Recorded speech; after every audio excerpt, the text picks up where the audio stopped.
मैं कहीं पे भी अभी दावेदारी नहीं कर रहा हूं। मैं पार्टी का संगठन का काम करने वाला कार्यकर्ता हूं। मैं पार्टी के लिए काम करते रहूंगा और आने वाले समय में पार्टी जो जवाबदारी दूंगा उसको मैं निभाने का पूरा कोशिश करूंगा।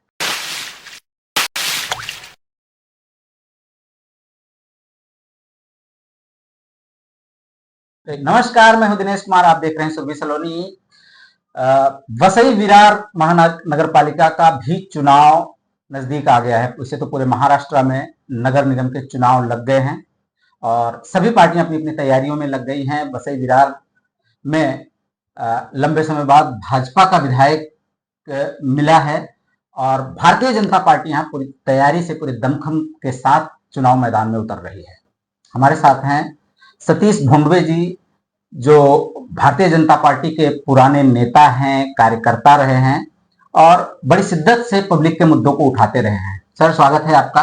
नमस्कार। और सबसे पहले बात तो लगभग 5 साल बाद चुनाव हो रहे हैं और क्षेत्र में वसई विरार में किन मुद्दों पर चुनाव लड़ा जाएगा और किस तरह से आपकी दावेदारी है? आपको मैं बता दूं कि ये पूरे देश में और वसई विरार में और पूरे महाराष्ट्र में एक उत्सव है जी, जो हम कहते हैं कि चुनाव हो रहा है। चुनाव ये लोकतंत्र की सबसे बड़ी ताकत है और वो अपने यहाँ पे बहुत लंबे समय के साथ हो रहा है। इसके लिए लोगों में भी बहुत बड़ी जागरूकता है। साथ ही साथ यहाँ के जो पॉलिटिकल पार्टीज है उन्होंने भी एक अच्छी तरह से अपना पक्ष रखने की सब कोशिश कर रहे हैं। साथ ही साथ आपको अगर बता दूं कि भाजपा, भारतीय जनता पार्टी बड़े दमखम से आने वाले समय में चुनाव लड़ने वाली है।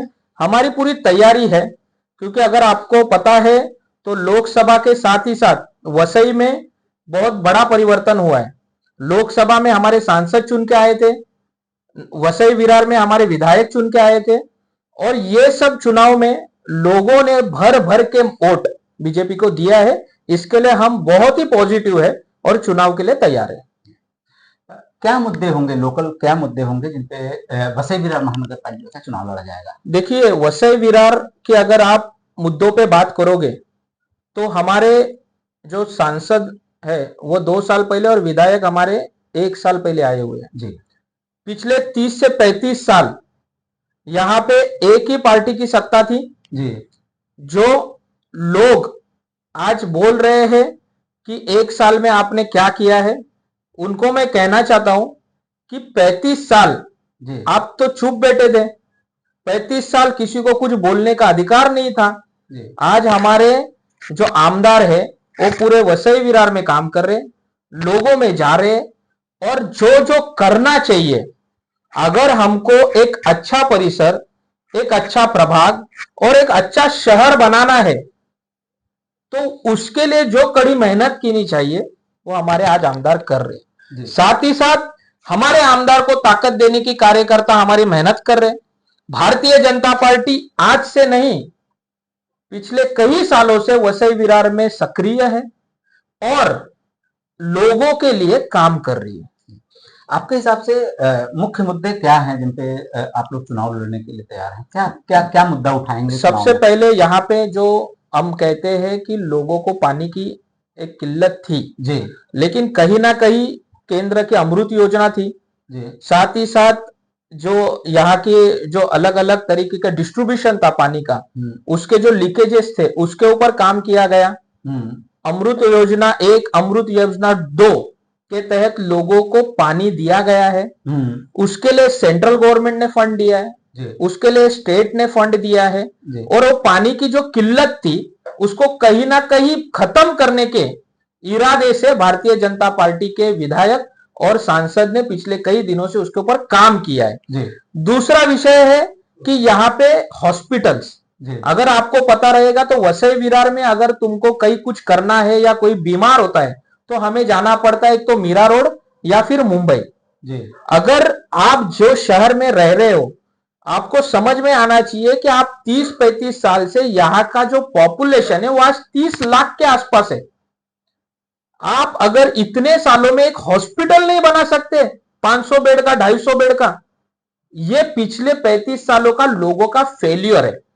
मैं आपको डंके के चोट पे कहता हूं कि हमारे विधायक ने हॉस्पिटल, अचोले हॉस्पिटल जो है, वो हॉस्पिटल को शुरू करने की नींव रखी हुई है जी। उन्होंने वो हॉस्पिटल की जगह का जो भी डिस्प्यूट था उसको हमारे मंत्री बावनकुले साहब महसूल मिनिस्टर है, उनसे वो जमीन को 1 रुपया से महानगर पालिका को फ्री ऑफ कॉस्ट ट्रांसफर किया है। जी। जो जमीन का कीमत कम से कम 20-22 करोड़ के आसपास थी, उतना पैसा टैक्स प्लेयर का लोगों का बचा है। हॉस्पिटल की काम की शुरुआत अभी होने वाली है हालांकि। तो जैसे मैंने कहा, दूसरी चीज हॉस्पिटल मेडिकल वो हमारे इधर हम लोग ला रहे हैं। साथ ही साथ यहां पे फ्लाईओवर भी आ रहे हैं। जो बोल रहे हैं पिछले 30-35 साल में एटलीस्ट एक फ्लाईओवर, 2 फ्लाईओवर तो लाने चाहिए थे, बिल्कुल, बिल्कुल। वो भी नहीं ला पाए। हमारे जब विधायक चुन के आए तो उन्होंने जब देखा कि फ्लाईओवर का जो स्थिति है कहां तक है, तो उसका कोई प्रोसीजर नहीं हुआ था। फिर उन्होंने एक जीएडी ड्राइंग रहता है जिसको जनरल अरेंजमेंट ड्राइंग रहते हैं, जिसका रेलवे मिनिस्टर से उसका अप्रूवल लगता है, वो अप्रूवल भी हमारे आमदार ने लाया है।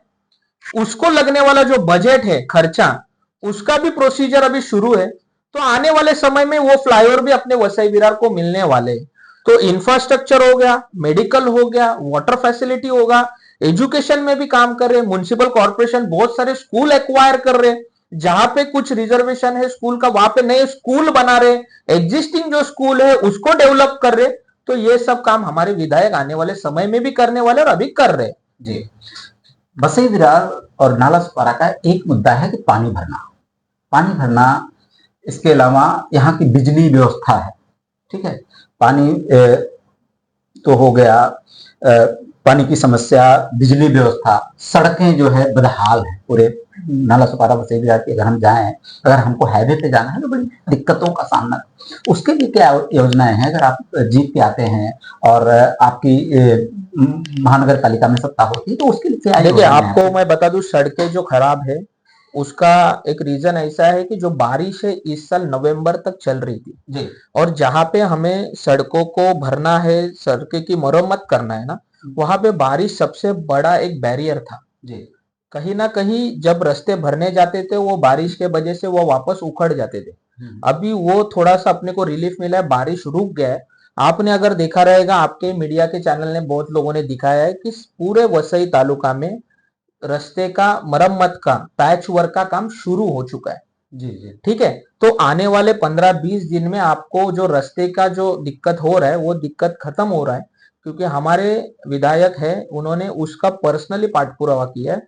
आने वाले समय में लोगों को उसकी दिक्कत नहीं होगी। जी। ये पानी की किल्लत और बिजली वाली जो समस्या है बड़ी महत्वपूर्ण है यहाँ। देखो, मैंने शुरू में ही पानी का मुद्दा निकाला जी, बिजली और उसका रीजन मैं बताता हूँ कि पिछले 30-35 साल है ना, यहाँ पे लोगों को पानी के मुद्दे पे ही फंसाया गया है। बिल्कुल। ठीक है, कि पानी आपको नहीं मिलेगा, पानी नहीं आएगा। हमें पता था कि पानी लोगों के जीवन का अमूल्य है, अगर उसको सॉल्व करना है तो बहुत बड़ा काम और डिसीजन लेना पड़ेगा। उसके तहत हमारी केंद्र की योजना है, स्टेट की योजना हम लोग ने ऑलरेडी ला चुके हैं। ग्लोबल सिटी जैसी जो जगह है जी, जहां पे 10-10, 12-12, 15-15 साल पानी नहीं था, लोग टैंकर का पानी ले रहे थे। बरोबर है, अभी वहां पे पानी आया है, वो भी बीएमसी का पानी आया है। तो आप सोचो, वो लोगों को जिनमें महीने का 100-100 टैंकर लगते थे, आज वो किधर 10 और 15 टैंकर पे आ चुके हैं। इसका मतलब कहीं ना कहीं आपने भी सुना होगा, नहीं सुना होगा, कि हम पानी सबको देने की प्रयास कर रहे हैं और पानी की किल्लत और भी आने वाले समय में नहीं रहेगी, ये हमारी सोच है। एक और समस्या है शहर की, इलीगल बिल्डिंगें। जैसा आपने देखा ही होगा, आप एक वकील होने के नाते भी चीजों को बड़ी गहराई से स्टडी करते होंगे। उसको लेके बड़ी समस्या है। अभी बहुत सारी बिल्डिंगें तोड़ी गई, लोग बेघर हुए, लंबे टाइम से रह भी रहे थे और उनको बड़ी समस्याएं हुई। और भी चीजें हैं, तमाम बिल्डिंगें हैं जो लीगल हैं। इसको लेके कोई कार्य योजना है? देखो, आपने बहुत सही मुद्दा पूछा। ये इलीगल कंस्ट्रक्शन है। एक सर्वे के मुताबिक जी, वसई विरार में 50% इलीगल है जी। अगर आपको बताऊं तो 872 रिजर्वेशन प्लॉट में, जिसको कई ना कई चीजों के लिए रिजर्व किया है, कहीं हॉस्पिटल के लिए, स्कूल के लिए, गार्डन के लिए, उसमें भी 350 जगह पे एंक्रोचमेंट है। जी। तो ये सब चीजें अपने शहर को खराब करने का काम करती है। आज जब मैं घर से बाहर निकलता हूं एक सिटीजन के नाते, तो मुझे क्या चीज चाहिए? मुझे गार्डन चाहिए, मुझे अच्छी स्कूल होनी चाहिए, मुझे सिटिंग एरिया होना चाहिए, हमारे जो सीनियर सिटीजन है उनके लिए बैठने की व्यवस्था होनी चाहिए, हमें समाज मंदिर चाहिए, हमें लाइब्रेरी चाहिए, हमें नाट्य गृह चाहिए। ये सब का जब आपका डीपी प्लान बनता है उसमें रिजर्वेशन होता है। लेकिन पिछले 30-35 साल से मुझे दुख हो रहा है कि जो सत्ता में थे उन्होंने अपने पावर का गलत इस्तेमाल करके इनलीगल कंस्ट्रक्शन किया, और हमारे गरीब भाई बहन जिन्होंने एक एक रुपया जोड़ के पैसा जमा करके वहां पे फ्लैट लिया, और आज वही इलीगल होने के कारण उनको तोड़ा जाता है, घर से निकाला जाता है, इसके लिए हमें बहुत दर्द होता है, हमारे आंखों में आंसू आते हैं। क्या उनका गलती है? अगर उन्होंने घर लिया है तो उन लोगों को तो नहीं पता था ना ये लीगल है क्या इलीगल है। बिल्कुल तो बिल्कुल। मुझे कहना इसका जिम्मेदार कौन है? इसका जिम्मेदार है वो टाइम के लोक प्रतिनिधि, उसको जिम्मेदार है उनको सपोर्ट करने वाले लोग। अगर वही टाइम पे लोक प्रतिनिधि जो थे, नगर सेवक जो थे, उन्होंने अगर वो चीज को अगर कुछ कॉग्निजेंस लिया होता, उसको प्रॉपर रोका होता, तो आज मेरे घर में रहने वाले लोग रास्ते पे नहीं आते। तो हम आने वाले समय में इस पे रोक लगाएंगे, हम लोग रोकने की कोशिश करेंगे। जहां जहां हमको पता चल रहा है कि रिजर्वेशन है, जहां जहां लोगों की फैसिलिटी के लिए जो प्लॉट रखे हुए, उसको हम नगर पालिका के माध्यम से फेंसिंग करने की कोशिश करेंगे और वो डेवलप करने की कोशिश करेंगे। अगला सवाल आपसे है कि आपकी दावेदारी कहाँ है और पार्टी आपके लिए मतलब क्या सिग्नल दे रही है? देखिए, मैं आपको पहले ही क्लियर करता हूं, मैं भारतीय जनता पार्टी का एक सामान्य कार्यकर्ता हूं, और भारतीय जनता पार्टी एक ऐसी पार्टी है जो छोटे से छोटे कार्यकर्ता को एक उछली स्तर पे लेके जाने का काम करती है।